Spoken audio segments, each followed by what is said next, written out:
Moin, ich wollte ein Video machen, um zu zeigen, wie man schnell Punkte macht bei Most Wanted.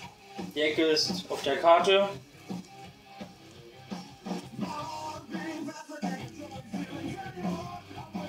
Hier könnt ihr die Ecke finden. Jetzt zeige ich euch, wie man da hochkommt.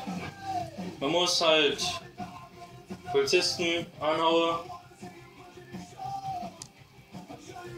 Ford GT oder ein schnelles Auto, Nitro.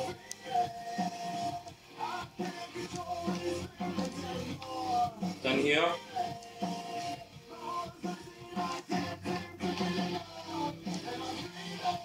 Dann hier hoch.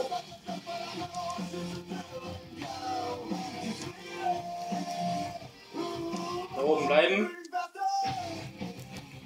Und warten, bis die Stufe hochgeht. Bis Stufe 6 geht's ja. Ja. Dann aus dem Kreis rausfahren. Motor ausmachen.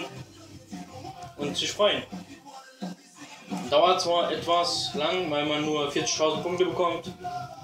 Aber immer noch schneller als die anderen Missionen oder einfach so abzuhauen. Ja, ich bedanke mich fürs Zuschauen. Mach's gut. Reingeschaut, reingehaut.